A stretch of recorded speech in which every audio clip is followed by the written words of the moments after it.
Oke teman-teman, jadi kali ini saya akan menjelaskan tentang larangan nikah sesama jenis dalam perspektif agama Islam. Oke, perkenalkan dulu, nama saya Novel Aryo Mulyano dengan NIM G31124040, mata kuliah agama Islam. Jadi di bab pertama, pendahuluan dulu ya. Dari latar belakang, pernikahan adalah institusi yang sakral dalam Islam yang bertujuan membentuk keluarga sakinah, mawadah, dan warahmah.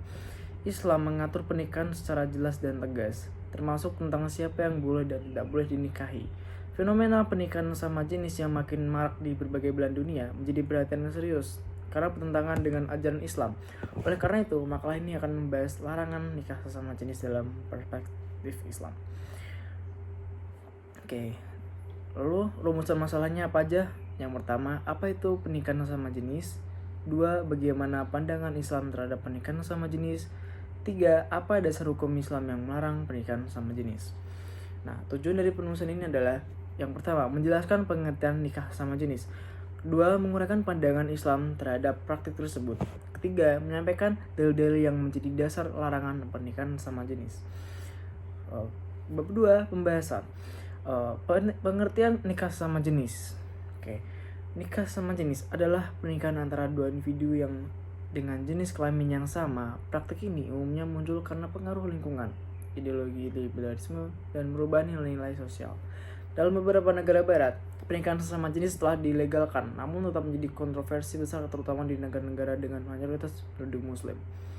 Kedua, pandangan Islam terhadap nikah sesama jenis. Islam secara tegas melarang hubungan sama jenis baik dalam bentuk hubungan seksual maupun pernikahan. Larangan ini ditegaskan melalui Al-Quran, hadis, dan pendapat ulama. Hubungan seperti ini tidak hanya dilarang tetapi juga dianggap sebagai bentuk penyimpangan dari fitrah manusia. Lalu dalil-dalil larangan nikah sama jenis dalam Islam. Yang pertama, Quran surat Al-A'raf 80-81. Dan ingatlah kisah Lot ketika dia berkata kepada kaumnya, "Mengapa kamu mengerjakan perbuatan fahisyah itu yang belum pernah dikerjakan oleh seorang pun di dunia ini sebelummu? Sesungguhnya kamu mendatangi lelaki untuk melepaskan nafsu kepada mereka, bukan kepada wanita. Kamu benar-benar kaum yang melampaui batas." Kemudian di Quran surat An-Naml ayat 55.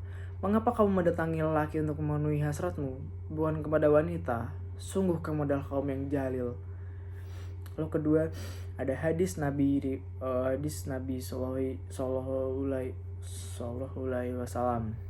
Rasulullah Sallallahu Alaihi Wasallam bersabda, "Allah melaknat orang yang melakukan perbuatan kaum Lut." Hadis riwayat Ahmad dan Tirmizi.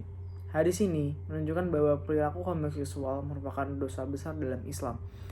Ketiga, pendapat ulama. Para ulama sepakat bahwa pernikahan hanya sah antara laki-laki dan perempuan. Nikah sama jenis tidak dianggap sebagai pernikahan yang sah dan bahkan termasuk dalam kategori perbuatan haram yang dapat mendatangkan azab Allah. Nah, udah sampai ke bab 3 ya, penutup. Kesimpulannya, nikah sesama jenis merupakan bentuk penyimpangan dari ajaran Islam dan tidak dibenarkan dalam syariat Islam. Hanya mengakui pernikahan antara laki-laki dan perempuan dengan tujuan menjaga keturunan dan membentuk keluarga yang harmonis. Dalil-dalil dari Al-Quran dan hadis secara tegas melarang hubungan sesama jenis. Lalu saran, diperlukan pemahaman yang kuat terhadap ajaran Islam sejak dini agar umat muslim tidak terpengaruh oleh arus globalisasi yang bertentangan dengan nilai-nilai syariat. Pendidikan agama yang benar harus menjadi benteng dalam menjaga moral dan perilaku generasi muda.